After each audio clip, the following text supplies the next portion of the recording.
हमारे चैनल को सब्सक्राइब करें और बेल आइकन दबाएं।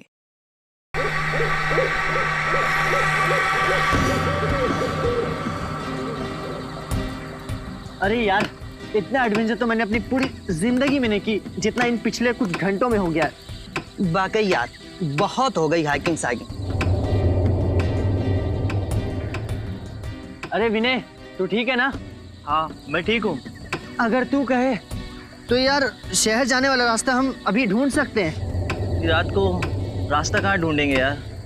एक काम करते हैं, सवेरे होने तक यहीं पे रुक जाते हैं, सवेरे होते ही निकल लेंगे। ये हुई ना बात। अरे यार, एक हील अंदर नहीं जा रहा यार। कर यार कुछ।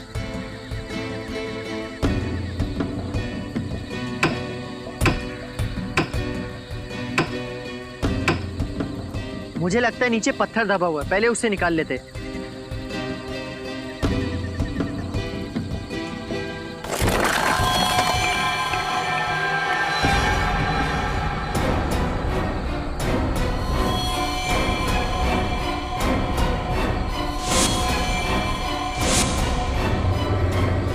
यार, हम किसी कब्रिस्तान में तो नहीं आ गए ना? बस यार, अब मैं एक पल भी यहाँ नहीं रुक सकता। चलो अपना अपना सामान बांधते, आओ।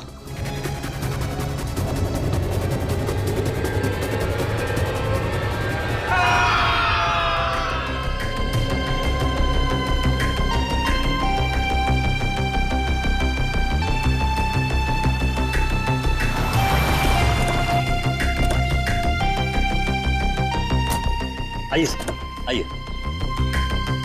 चलिए।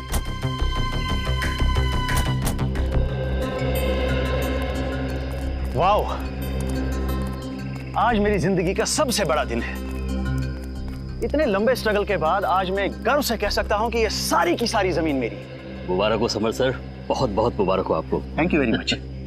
कहिए, कैसी लगी आप लोगों को ये जमीन? शहर से काफी दूर है और आप यहाँ हॉलिडे कॉटेज बनाना चाहते हो? यहाँ दूर दूर तक हम खेती करेंगे, फलों की, सब्जियों की, और यहाँ बीच में हम कॉटेज बनाएंगे, हट्स बनाएंगे। ये वाकई नया और अनोखा आइडिया है, लेकिन खेती बाड़ी शुरू करने से पहले हमें यहाँ जमीन की जांच तो करनी पड़ेगी ना।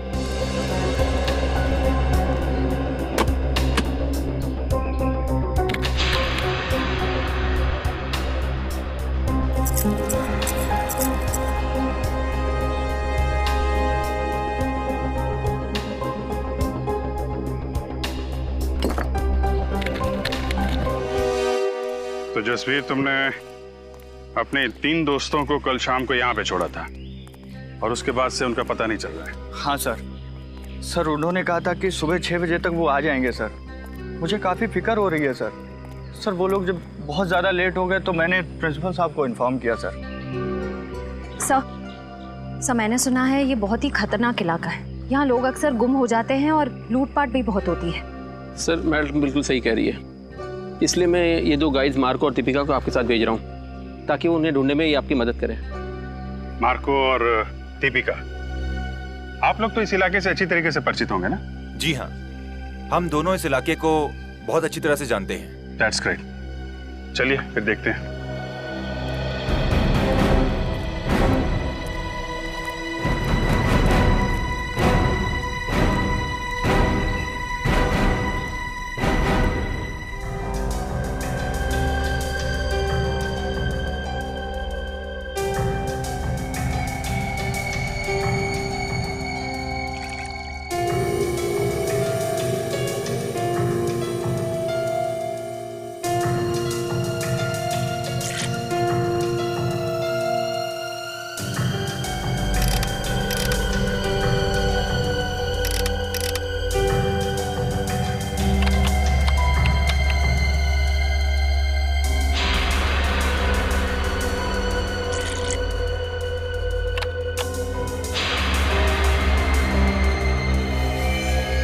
ओह नो, क्या हुआ?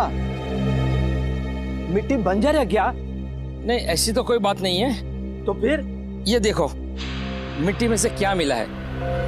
ओह माय गॉड, अब हम क्या करेंगे? करना क्या है, सीआईडी में डॉक्टर सालुंके को फोन करते हैं। Hello doctor Salunke.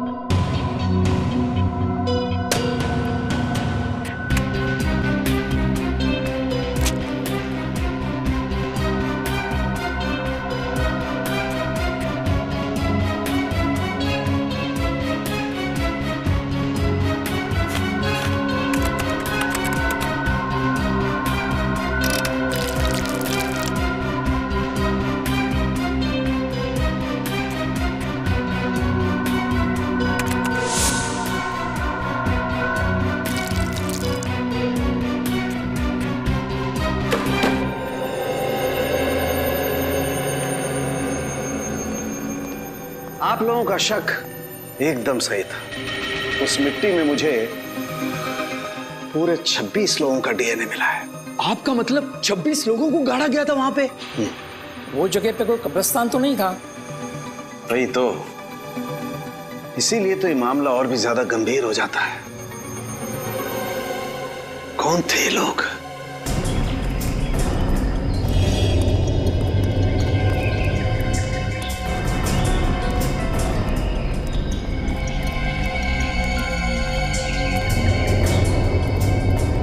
तो इधर बाईं तरफ और दाईं तरफ क्या है? बाईं तरफ खाई है और दाईं तरफ एक जमीन का टुकड़ा है।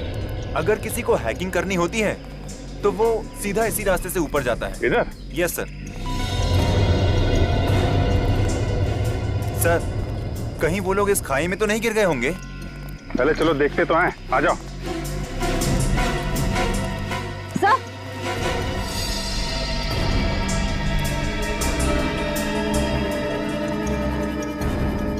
Sir ice cream. हाँ सर, वो लोग आइस बॉक्स में आइसक्रीम और जूस भी लेकर आए थे सर। मतलब यहीं कहीं खाना वाना खाया इन लोगों ने। ठीक है, ये आइसक्रीम का कप, प्लेट, मतलब यहाँ पे बैठ के उन लोगों ने खाना खाया है।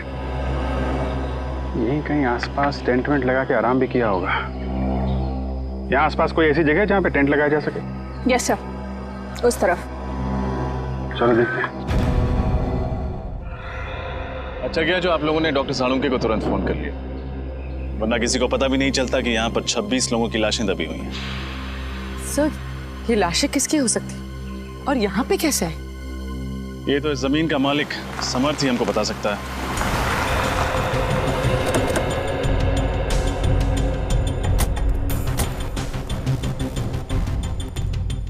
हेलो ऑफिसर, क्या हुआ? अरे अगर कोई तकलीफ थी तो हमें बता देते। सीआईडी वालों को बुलाने की क्या जरूरत थी? जब लाशों के भंडार मिलते हैं तो एक अच्छे नागरिक का फर्ज होता है कि वो सीआईडी को तकलीफ दे। लाशों के भंडार कहाँ? आपकी जमीन के अंदर हमें 26 लाशें मिली। 26 लाशें? ऐसे कैसे हो सकता है? आपको जरूर कोई गलतफहमी हो गई है। कोई गलतफहमी नहीं हुई। हमें इंसानों की हड्डियां, बाल, दांत मिले हैं। अभी ना जाने क्या क्या मिलना बाकी है आपके जमीन के अंदर से।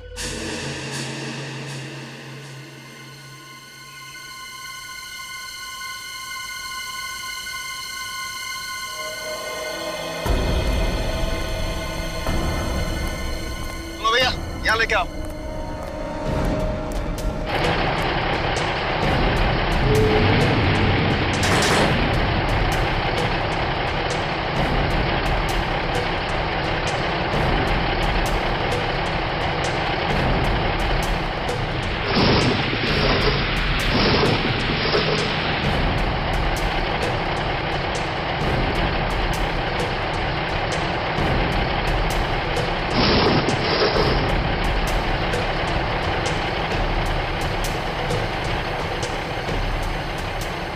मुझे तो यकीन नहीं आ रहा है कि इस जमीन के अंदर 26 लोगों की लाश है। अगर कोई मुजरिम एक भी लाश को गाड़ता है तो वो पकड़ा जाता है, और यहाँ किसी ने 26 लाशें गाड़ी है। कोई भी जुर्म छुपता नहीं है डॉक्टर तारिका। इस अपराध से भी पर्दाफाश हो ही गया। उर्मीन मजदूरों को लेके जाओ, उनको बोलो उस तरफ खुदाई शुरू करें। आप लोग उस तरफ चलिए।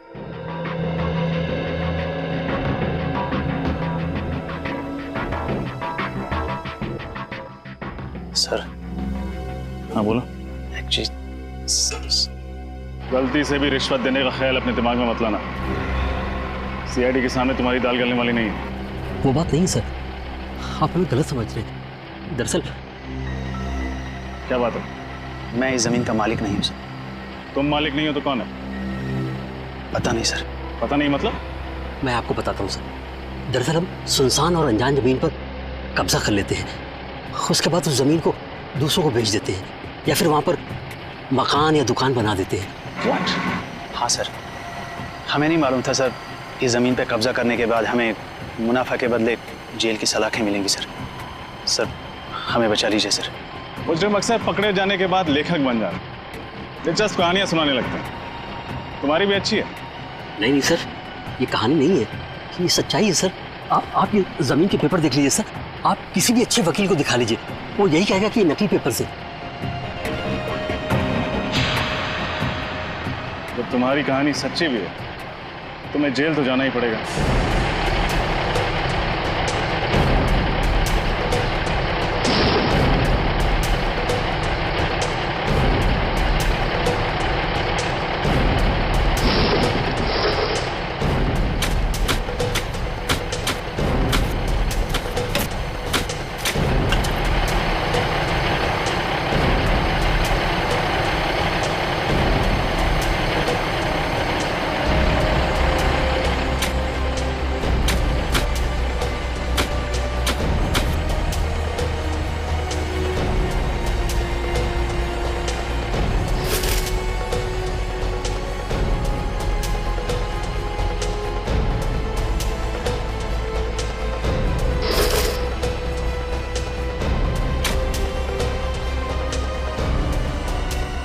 मैडम ये देखिए मैडम। कंकाल सर,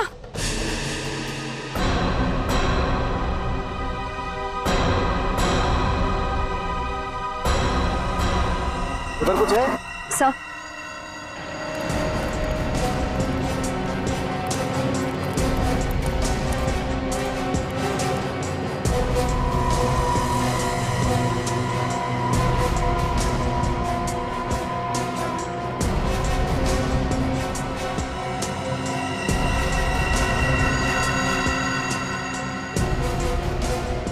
ये देखो, एक और बैग। सर शायद ये लोग यात्री होंगे। लगता है इनके सामान में कोई आईडी वगैरह हो। बिल्कुल, चेक करते हैं।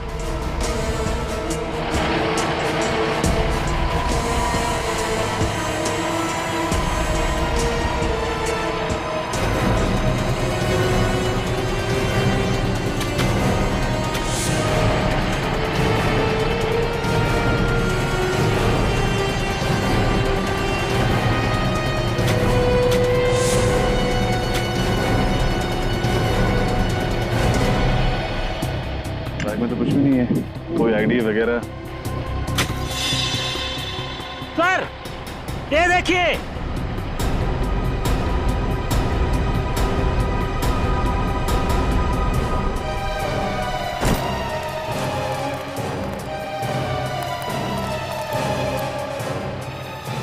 सर ये देखिए नीम का पत्थर।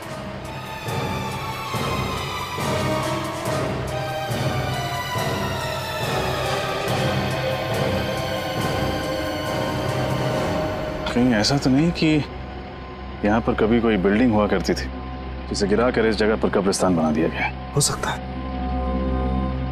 पता नहीं वो कौन सी मनहूस घड़ी थी जब हमने इस जमीन पे बुरी नजर डाली, लेने के देने पड़ गए। आप दोनों हमारे साथ ब्यूरो चलेंगे, आपसे पूछताछ करनी है। जमीनों के घोटाले करने के लिए तुम दोनों को गोल्ड मेडल देना चाहिए। Gold medal. जाने कितनी जमीनों पर गैर कानूनी कब्जा किया तुम लोगों ने और कितने लोगों को वो जमीनें बेच भी दी। माफ कर दीजिए सर, गलती हो गई। अब हम ऐसी धांधलेबाजी फिर कभी नहीं करेंगे। अरे धांधलेबाजी तो तब करोगे ना जब जेल से छूटोगे। अब आइंदा हम धांधलेबाजी नहीं करेंगे।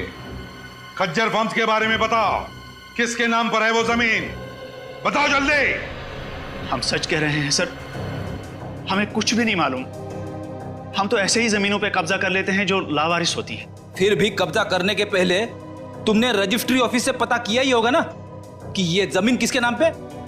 किया था, और रजिस्ट्री ऑफिस में कुछ महीने पहले आग लग गई थी, जिसकी वजह से इस जमीन के सारे डॉक्यूमेंट चल गए थे। हाँ सर, और जब हमें पता चला कि इस जमीन के आगे पीछे और कोई नहीं है, यहां तक कि इसके पेपर्स भी नहीं है, तो हमने तुरंत इसके ऊपर हक जमा लिया। सर, ये रही रजिस्ट्रेशन ऑफिस में लगी हुई आग की रिपोर्ट। आग लगी थी 6 जून 2003 और आग की वजह पेट्रोल। मतलब सर वो आग जानबूझकर लगाई गई थी, जमीन का इतिहास मिटाने के लिए? हाँ पूर्वी, जानबूझकर लगाई गई थी, क्योंकि खूनी जानता था कि एक न एक दिन वो सारे कंकाल जमीन के नीचे से ऊपर आएंगे, इसलिए अपने आप को बचाने के लिए उसने ये रास्ता ढूंढा था। ये पता लगाना चाहिए कि उस नींव के ऊपर वो जो कंक्रीट का कंस्ट्रक्शन मिला है ना, वो ढांचा, उस पर पहले क्या बना हुआ था।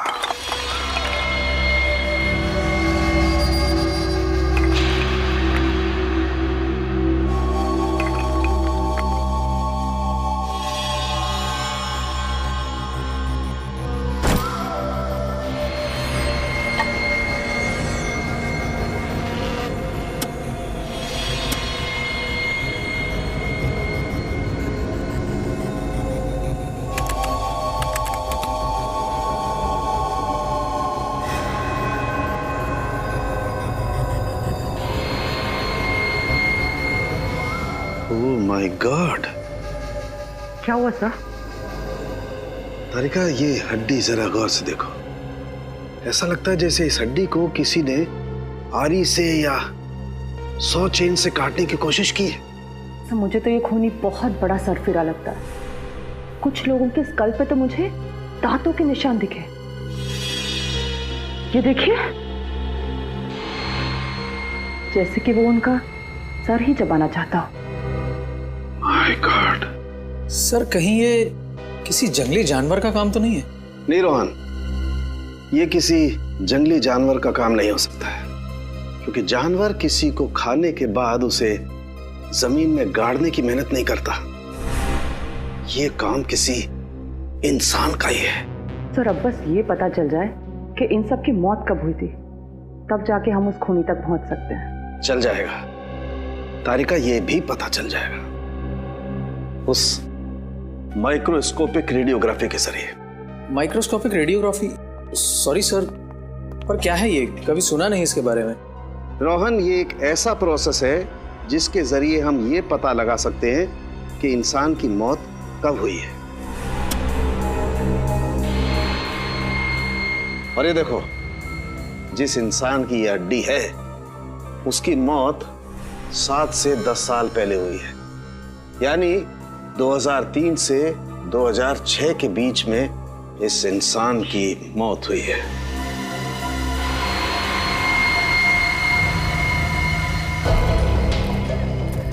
और कितनी दूर चलना पड़ेगा अभी?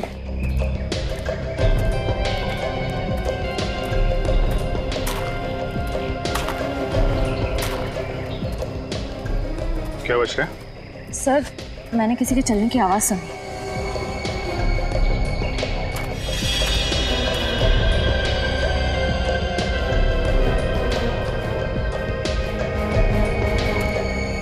यहाँ तो कोई नहीं दिख रहा।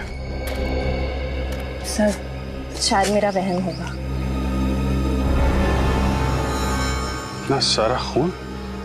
ये जितने भी कंकाल हैं, इनमें से कुछ लोग विदेशी हैं, जैसे एशियन, कॉकेशियन, अफ्रीकन वगैरह वगैरह।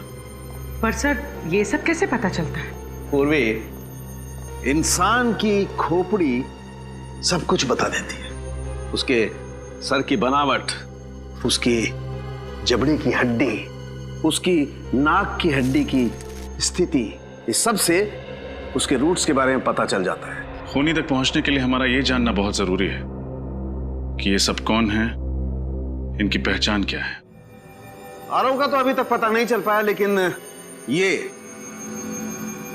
ये दोनों जरूर स्पोर्ट्समैन रहे होंगे, रनर या कोई एथलीट। अच्छा, इनके पैरों की हड्डियों की बनावट हम आम लोगों से अलग है क्या सर? हाँ, इनके पैरों की हड्डियां आम लोगों के पैरों की हड्डियों से ज्यादा मजबूत है, जैसी एक एथलीट की होती है। सर? हाँ।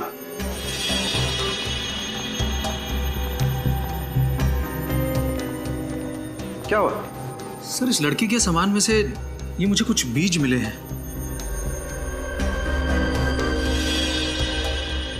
ये किस तरीके के बीज हैं?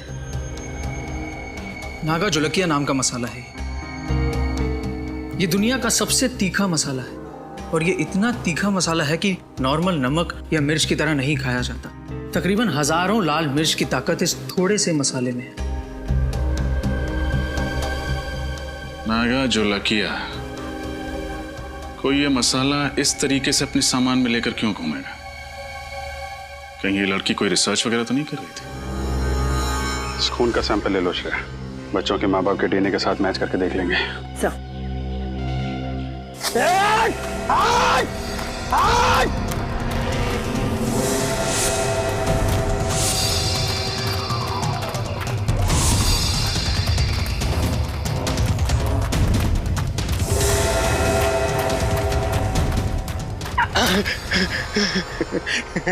बहुत देर कर दी मेहरबान आते आते।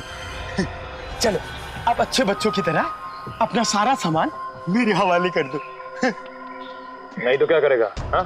तो तुम्हारे छोटे छोटे टुकड़े करके कौन सी खाई में फेंकेंगे पता भी नहीं चलेगा किसी को। नहीं नहीं प्लीज आप ऐसा मत करिए। ये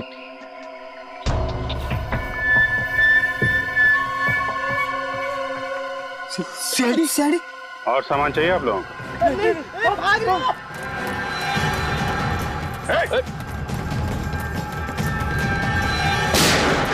भागोगे तो गोली लग जाएगी। भागो मत। कहाँ भाग रहे थे? हमें माफ कर दो साहब, हम दोनों तो छोटे मोटे लुटेरे हैं साहब। मासूम लोगों को लूटते हो, बाद में उनको मार के फेंक देते हो। नहीं साहब, हम लुटेरे हैं, खूनी नहीं है साहब। हम लोगों ने किसी को नहीं मारा साहब। अच्छा, फिर ये 3 लड़के कहाँ हैं? क्या किया तुम लोगों ने इनके साथ? कुछ भी नहीं किया, उल्टा उन लोगों ने हम लोगों को मारा। तो उस पेड़ पे वो खून तुम्हारा है? वो खून तो इस वाले लड़के का साहब। मारपीट के दौरान थोड़ी सी चोट लगी थी साहब। किस तरफ गए वो लड़के? जेल की तरफ। झील की तरफ। चलो दिखाओ। मैं होल्ड करता हूँ। हाँ जल्दी बोलो।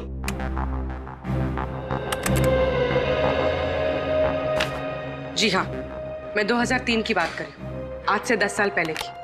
मसाले का नाम है नागा झोलके, और जितने भी ऐसे खेत हैं जहाँ नागा झोलके नाम का मसाला उगता है, वहाँ उस लड़की की फोटो भेज दीजिए। और हाँ, एग्रीकल्चर इंस्टीट्यूट्स में भी।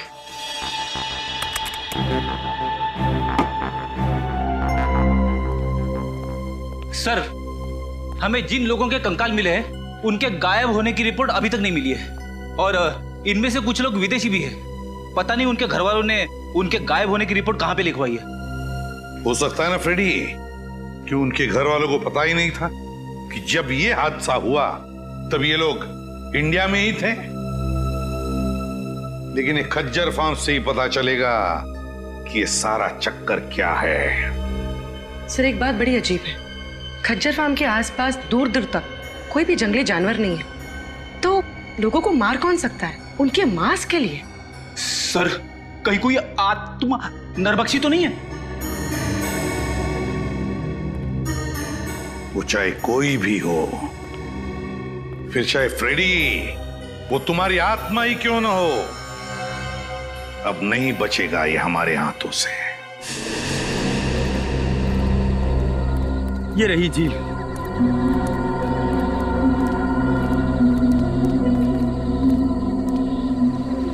निखिल, श्रेया, झील के आसपास का एरिया अच्छी तरीके से चेक करो, देखो कुछ मिलता है क्या। साहब, हम लोग जा सकते हैं? तुम लोग जाओगे, लेकिन सीधे जेल जाओगे। हाँ।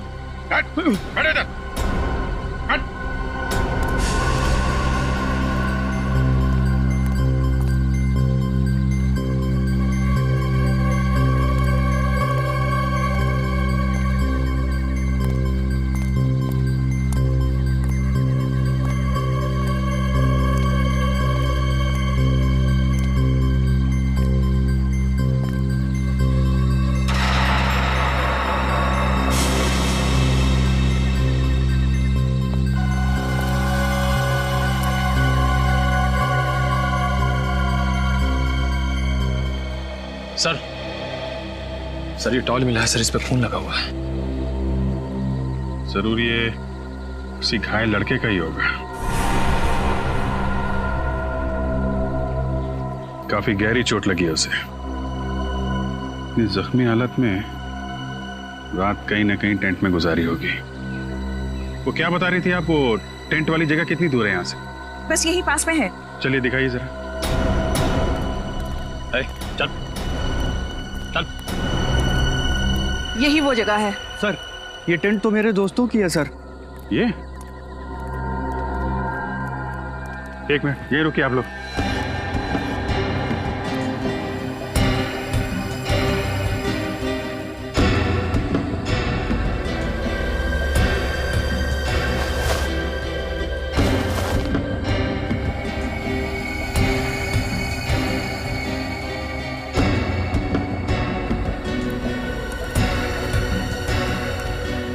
शूज, टूटे हुए टेंट, बिखरा हुआ सामान, क्या हुआ क्या यहाँ पे?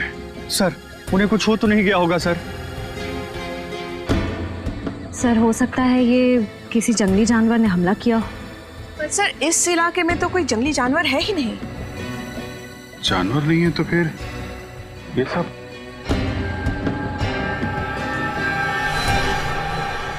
ये क्या?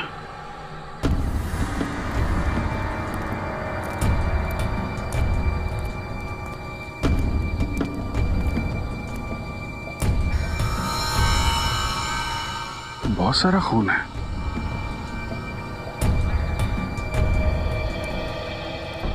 अगर इसमें तुम लोगों का जरा भी हाथ हुआ ना तो तुम लोगों का वो अंजाम होगा कि तुम लोग सोच भी नहीं सकते।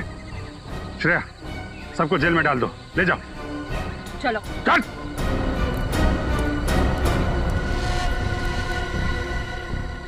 यहां से आगे घसीटने के निशान भी दिख रहे हैं।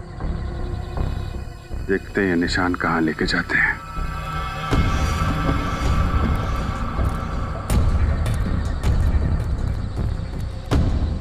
ये क्या चक्कर है?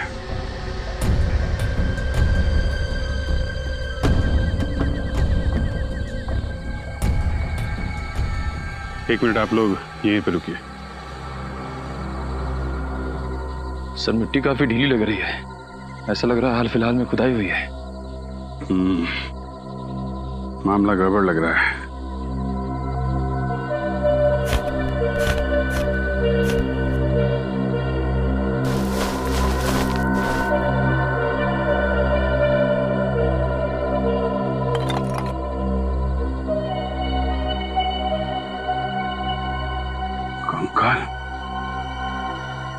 निखिल, कुछ खोदने का इंतजाम करो।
ये क्या चक्कर है? एक दो तीन चार। ये जसवीर तो कह रहा था कि उसके 3 दोस्त गायब हैं। चौथा कहाँ से आ गया? हाँ सर, हमें 3 की तलाश थी और यहाँ चौथा भी आ गया। जसवीर, तुम्हारे तीनों दोस्तों के साथ में कोई और आदमी भी था क्या? नहीं सर। सर, ये कंकाल क्या मेरे दोस्तों के हैं सर? बहुत जल्द पता चल जाएगा।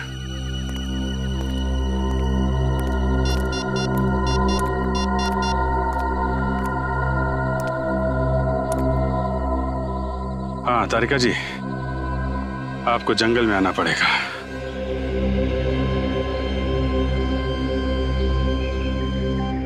अभिजीत, इन सभी की मौत को ज्यादा दिन नहीं हुए, लेकिन ये वाला कंकाल बाकी 3 कंकालों से कुछ अलग कहानी बता रहा है। ये बात तो है डॉक्टर तारिका, ये कंकाल इन तीनों कंकाल से अलग तो है। इन सब की जो खोपड़ियों का साइज है वो लगभग आम इंसान जैसा है, लेकिन इसकी खोपड़ी का साइज इतना बड़ा। ये एक आम इंसान की तरह नहीं लग रहा है। डॉक्टर तारिका, इनकी मौत कैसे हुई होगी? श्रेया,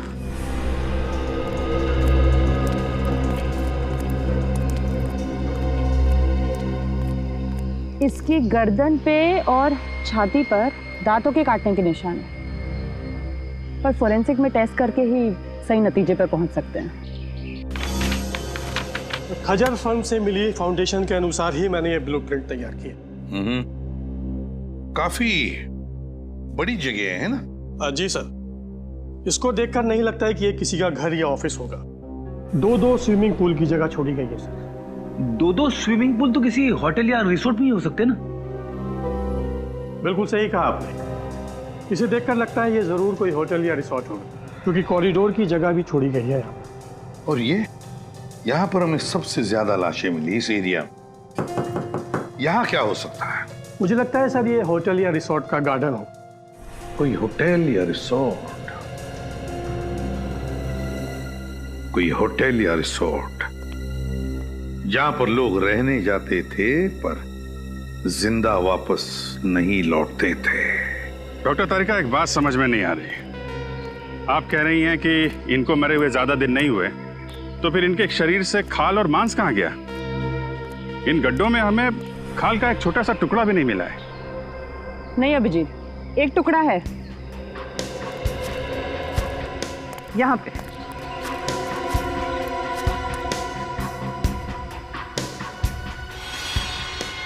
ये देखो, मांस का टुकड़ा है। जी हाँ सर, मैं पहचानता हूं इन्हें। ये दलजीत है और ये मयंक, दोनों नेशनल लेवल के रनर्स थे। दोनों नेशनल लेवल के रनर्स? पर हुआ क्या, गायब कैसे हो गए ये? सर 10 साल पहले अप्रैल 2003 में मुंबई में एक इंटरसिटी टूर्नामेंट हुआ था। ये दोनों उसी में भाग लेने आए थे। टूर्नामेंट खत्म होने के बाद हम लोग तो उज्जैन वापस चले गए, लेकिन ये दोनों माथेरान घूमने जाना चाहते थे। फिर? सर इन लोगों ने रिक्वेस्ट की थी कि ये 2-3 दिन में वापस आ जाएंगे, लेकिन इनकी कोई खबर नहीं आई। इस लड़की को तो आप जानते ही हैं ना? हाँ सर, ये रिया है। ये पंचगिरी गई थी हाइब्रिड प्लांट के रिसर्च के लिए। मुंबई रुकने का इसका कोई प्लान नहीं था, पर शायद उस रात काफी हाईवे पर जाम था, इसलिए मजबूरी में यहाँ इसे रुकना पड़ा। खज्जर फार्म में? जी। पूर्वी ये तीनों के तीनों, ये 2 लड़के और ये लड़की मुंबई शहर के नहीं थे, बाहर के थे, बाहर के। और सर ये तीनों खज्जर फार्म में रुके थे। वही तो, तीनों खज्जर फार्म में रुके। इस मांस का रंग बिल्कुल सफेद हो गया है। डॉक्टर तारिका, ऐसा सफेद तो केमिकल की वजह से होता है ना? हाँ, खूनी ने इन चारों की खाल निकालने के लिए जरूर कोई सॉल्यूशन या फिर केमिकल का इस्तेमाल किया है। सर हमें यहाँ आसपास से किसी भी केमिकल के ट्रेसेस या लैब वगैरह कुछ नहीं मिला है। इसका मतलब इन चारों को मारा कहीं और गया है और बाद में इन्हें यहाँ पे लाके गाड़ दिया गया।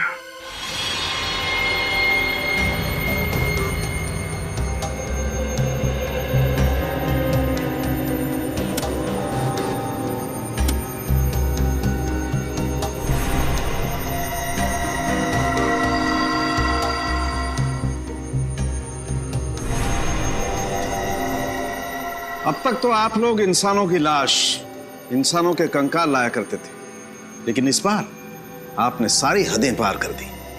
क्यों नॉट सर? ये कंकाल भी तो इंसानों के ही हैं। हाँ हैं।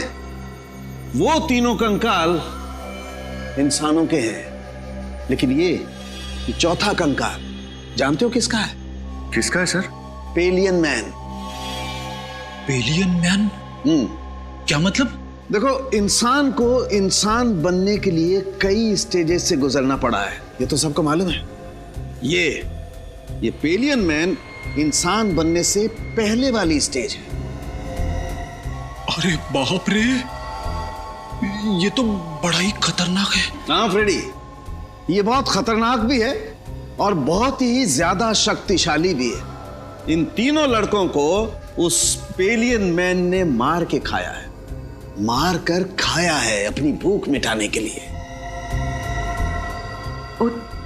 तो ये जीव नरभक्षी होते हैं, मैन ईटर्स। हाँ पूर्वी, तभी तो इनके दांत हमारी तरह नहीं होते, बिल्कुल बड़े और नुकीले होते हैं। दिखाती हूँ।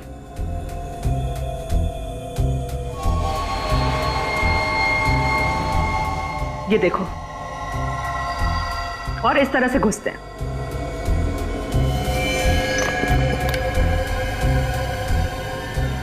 सर, हमें तो लगा था ये किसी जंगली जानवर का काम है। ऐसा भी कोई जीव हो सकता है, ये तो हमने सोचा ही नहीं था। लेकिन विनीत, अगर इन 3 लड़कों को इस जीव ने मारा है, तो फिर इस जीव को किसने मारा?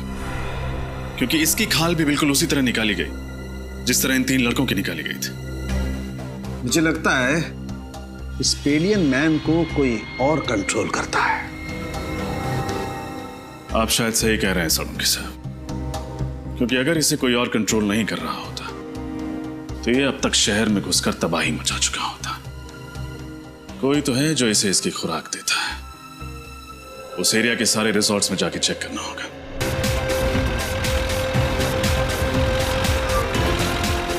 सर,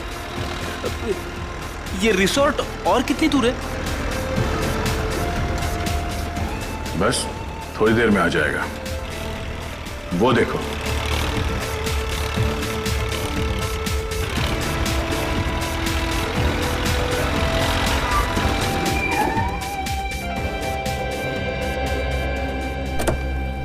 इस इलाके में ये वो दो रिसोर्ट हैं जिनके नक्शे ठीक उस रिसोर्ट की तरह है जो 2003 में नष्ट किए गए थे। अब सर, उन तीनों लड़कों का और उस आदि मानव का कंकाल भी तो हमें आसपास के एरिया में से मिला था ना। फिर रिसोर्ट में जाने से खतरा हुआ तो? बड़ी खतरा है, इसीलिए तो जाना है। ये देखो, दोनों रिसोर्ट्स में खुफिया रास्ते हैं। एक रास्ता ये तहखाने की तरफ जाता है और ये दूसरा रास्ता रिसोर्ट से बाहर निकलता है। ये जो कोई भी जीव है जिसने इतना आतंक मचा रखा है, उसे इस रिसोर्ट के किसी खुफिया कोने में पाल पोस के बड़ा किया गया होगा। हाँ सर, कोई तो है जो अपने फायदे के लिए इस जीव का गलत इस्तेमाल कर रहा है और खून की नदियां बहा रहा है। एग्जैक्टली। वो जो कोई भी है, आज की रात उसकी जिंदगी की आखिरी रात होगी। काम करते हैं, मैं और सचिन ये सामने वाले रिसोर्ट में जाते हैं। फिर तुम और निखिल यहाँ इस रिसोर्ट में जाओ। सर, मैं आपके साथ आता हूँ। नहीं, निखिल की रक्षा के लिए तुम्हें इसके साथ जाना पड़ेगा। चलें सर? चलो, डरना नहीं, मैं हूं ना।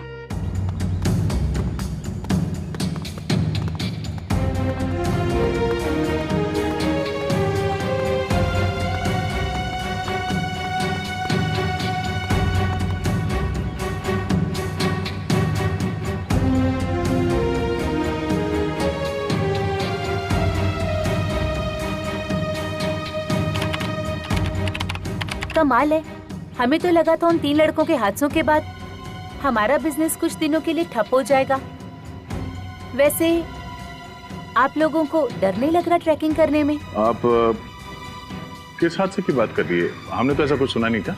चलिए, अच्छी बात है कि आपने ऐसा कुछ भी नहीं सुना। वो कहते हैं ना, इग्नोरेंस इज ब्लेस। अच्छा, वैसे ये बताइए कि हम लोग अपने कमरे में खाना कब तक मंगवा सकते हैं? रात में 11 बजे तक। उसके बाद रिसेप्शन पे कोई नहीं रहता। वैसे चलिए, आइए।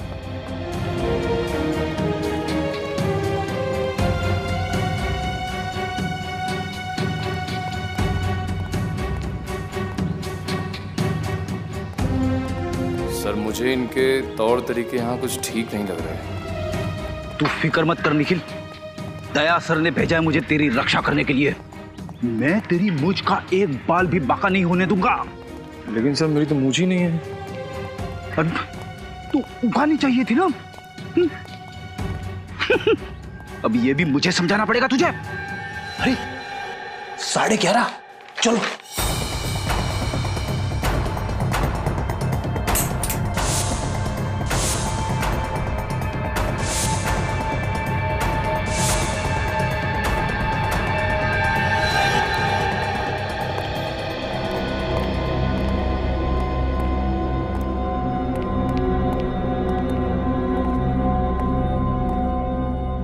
ये दरवाजा तो कॉरिडोर पे खुलता है, नीचे चलते हैं।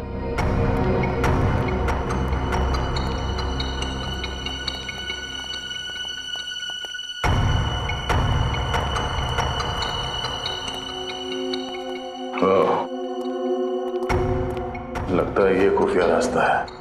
हाँ सर, तहखाने में तो कुछ मिला नहीं था। हो सकता है यही दरवाजा हमें मुजरिम तक पहुंचा दे।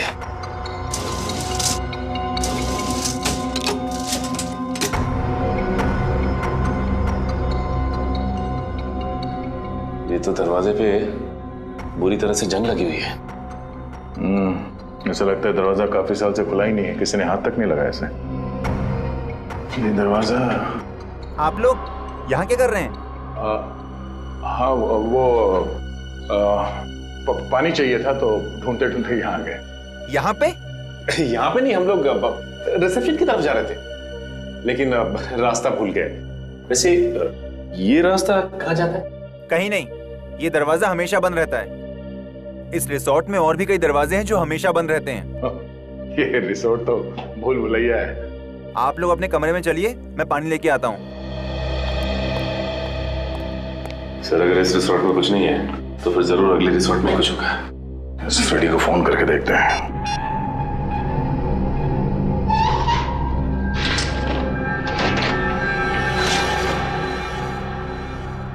अरे बाप रे, कितना अंधेरा है यहाँ पे। ना तो कोई बल्ब है और ना ही ट्यूबलाइट। लगता है फ्रेडी का मोबाइल नेटवर्क एरिया में नहीं है, लग नहीं रहा। सर एक मिनट, मैं निखिल का ट्राई करता हूँ। ये यहाँ पे दरवाजा है। नहीं लग रहा सर। एक काम करते हैं, वहीं चल के देखते हैं।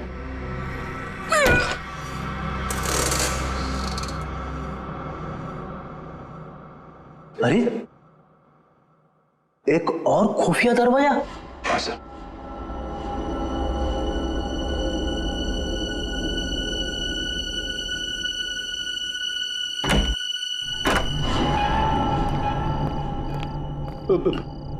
मैंने सुना है अक्सर ऐसी बंद अंधेरी जगह पे आत्माएं होती है।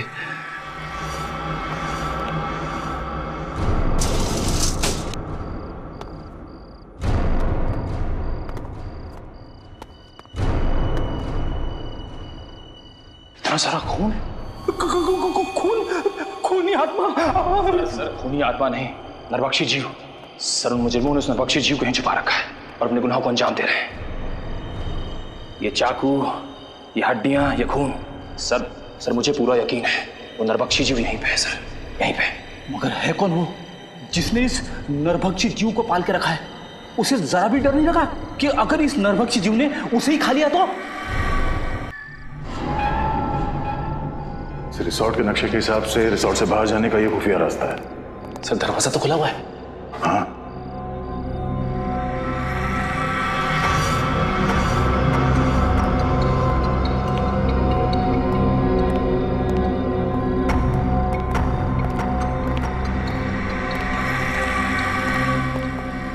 दो पलंग। हाँ, दोनों पलंग पे चेन है उस नरभक्षी जीव को बांधने के लिए। एक जीव दो पलंग, अब ये नया क्या चक्कर है? ये कैसी आवाज है? किसी जानवर की आवाज लग रही है। सर दो पलंग, कहीं ऐसा तो नहीं यहाँ पे दो नरभक्षी जीव है? निखिल यहाँ से खिसक लेते हैं, आगे का इन्वेस्टिगेशन दया सर के साथ ही करेंगे। सर कुछ नहीं होगा आपको, मैं हूं ना। कौन है?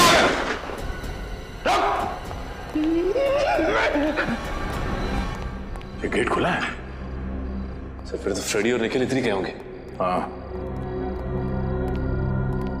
निखिल सही देखिए, हड्डी और ये खून। ओह नो,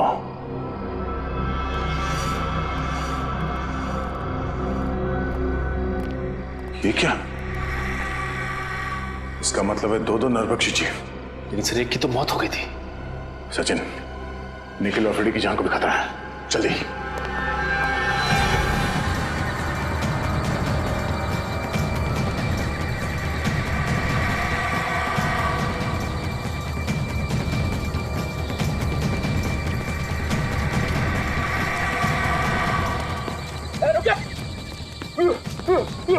भागना मत वरना गोली चला दूंगा।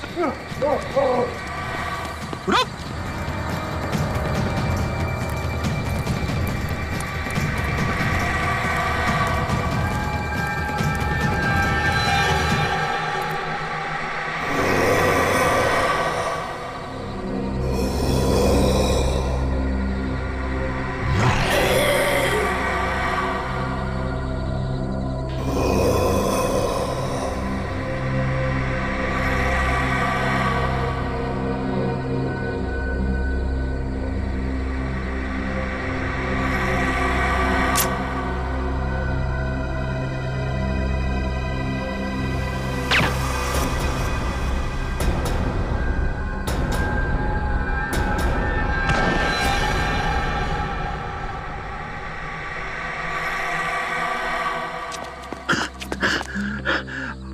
अरे वाह सर, आपने इसे मार दिया। नहीं फ्रेडी, सिर्फ डांट से बेहोश किया इसे। अच्छा हुआ सर आप लोग आ गए, वरना आज मेरी वाइफ का सुहाग उजड़ने वाला था। हट जाओ तुम लोग, हट जाओ वहां से। लगता है इस जीव का मालिक मैदान में निकल ही आया। इसी वक्त का तो इंतजार था हमें। हट जाओ वहां से, हट जाओ वरना गोली चला दूंगी। अरे सर ये तो दीपिका है। हट जाओ। गन नीचे करो। निकल जाओ यहाँ से। गन हटाओ, गन नीचे रखो। मैं कहती हूँ हट जाओ वरना गोली चला दूंगी। दीपिका गन नीचे करो। मैंने कहा हट जाओ यहाँ से। सचिन